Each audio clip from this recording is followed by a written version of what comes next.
देखिए, मैं आज सुबह ही वापस आया हूँ। Let me go through the file once again. हाँ ठीक है, देख लूंगा मैं। Okay bye.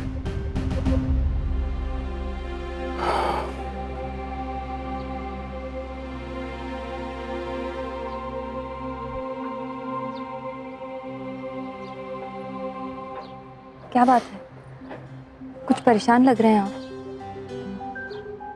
ऑफिस में कुछ ज्यादा काम रहता है क्या? काम नहीं कालिंदी, प्रेशर ज्यादा है।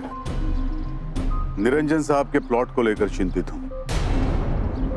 ऊपर से प्रेशर आ रहा है फाइल पास करवाने के लिए, और मैं अच्छी तरह से जानता हूँ कि इस दबाव के पीछे निरंजन साहब का ही हाथ है।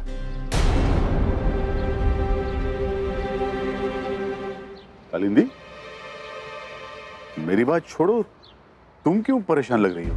अंजलि जी और श्लोक की वजह से। अंजलि जी का कहना है कि आस्था को श्लोक से दूर रखें, और दूसरी तरफ श्लोक है।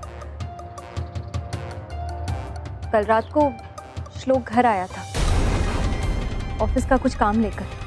हम दोनों में पता नहीं क्या बातें हो रही थी, मेरी तो कुछ समझ में नहीं आ रहा। कालिंदी, अरे इसमें समझना क्या है? अगर आस्था ने कहा कि श्लोक ऑफिस के काम से आया था तो वैसा ही होगा। हमें हमारी बेटी पे भरोसा रखना चाहिए।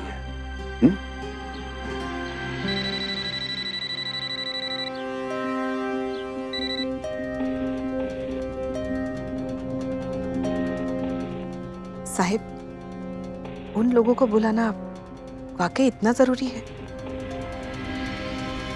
लगता है मैंने कोई कठिन बात कर दी है अंजलि, जो आपको बार बार समझाना पड़ रहा है।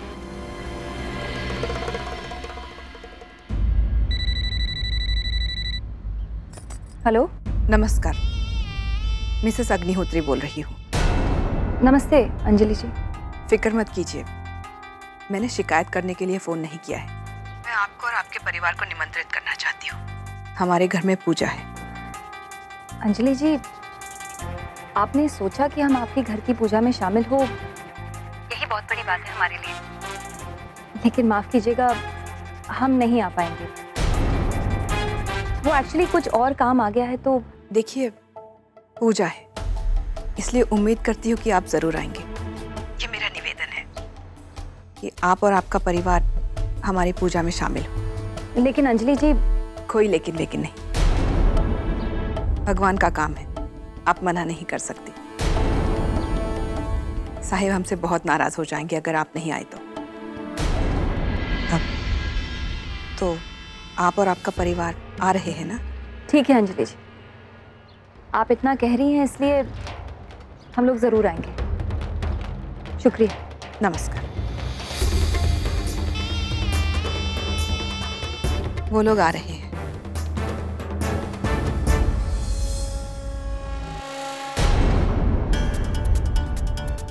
उनकी तरफ से हमारे लिए पूजा का निमंत्रण? कुछ समझ में नहीं आ रहा। पता नहीं और क्या नया चल रहा है उनके मन में।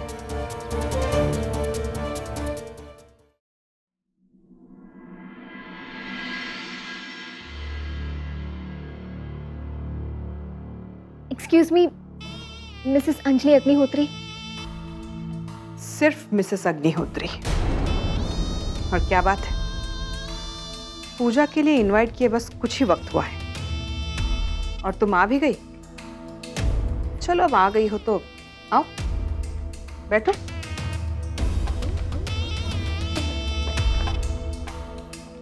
यहां नहीं, वहां बैठो।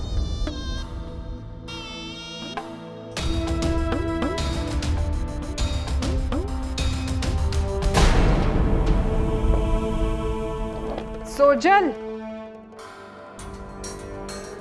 आस्था जी आई है, इनके लिए ठंडा और गर्म दोनों ही ले आओ, मूड के हिसाब से पिएंगी।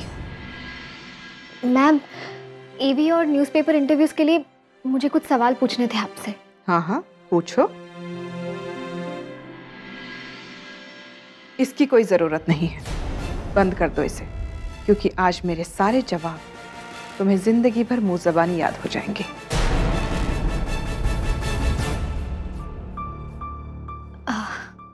मैम आप इतनी बड़ी फैमिली कैसे संभालती है? हर औरत में कोई ना कोई गुण होते हैं। जैसे मुझ में मेरे परिवार को संभालने का गुण है, तुम्हारी माँ में कुछ और गुण है। जी? अरे हैरान क्यों हो रही हो? अब तुम्हारे माँ के गुणों के बारे में क्या कहूँ? उनके गुण तो ऐसे हैं कि मैं सोच रही हूँ हमारे इंस्टीट्यूट में उनके गुण सिखाने का कोई कोर्स होना चाहिए, और इस विषय में उनकी महारत को देखते हुए उन्हें उस डिपार्टमेंट का हेड भी बना देना चाहिए। देखिए मिसेस अग्निहोत्री, कोर्स का नाम होना चाहिए क्रैश कोर्स डिप्लोमा इन अमीर लड़के फसाओ।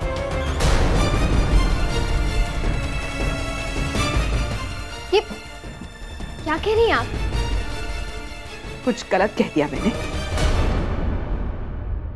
मुझे तो लगता है तुम्हारी माँ के ये गुण खानदानी है, विरासत में मिले हैं उन्हें। पैर लंबे और चद्दर छोटी, अब सब जानते हैं। पैर तो कट नहीं सकते, तो तुम और तुम्हारी माँ चद्दर लंबी करने के चक्कर में हो।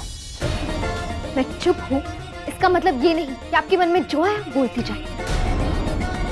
और माफ कीजिएगा, अब गलत है इस बारे में।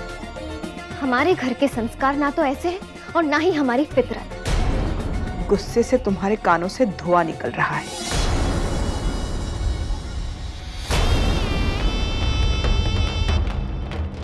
लो थोड़ा सा ठंडा पानी पी लो।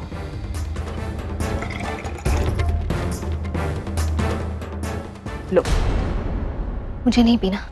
P low.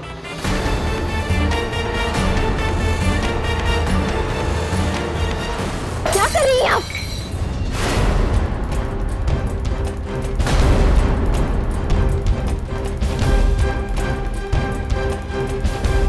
जो कांच के घर में रहने के सपने देखते हैं उन्हें कांच की असलियत भी मालूम होनी चाहिए। चमक के साथ साथ कांच टूटता भी है और चुभता भी है। मैं सोच भी नहीं सकती थी कि आपकी इतनी ज्यादा घटिया सोच होगी। लेकिन आपकी जानकारी के लिए एक बात बता दूं मैं आपको, जैसे अमीर घरों में रहने के सपने आप जैसे अमीर ही देखा करते हैं। रही बात मेरी, मैं अपने घर में बहुत खुश हूँ। अगर कोई आकर दुनिया की सारी दौलत मेरे कदमों में रख देना, तब भी मैं ऐसे घर में नहीं आऊंगी। ये तो मेरी मजबूरी है कि मुझे मेरी जॉब की वजह से यहाँ पे आना पड़ रहा है। अगर मेरी मर्जी होती ना तो मैं अपनी परछाई को भी यहाँ ना आने दूं। जिस घर में अमावस की रात से भी ज्यादा अंधेरा है, इससे खोखले आलीशान घर में मुझे आने को कोई शौक नहीं।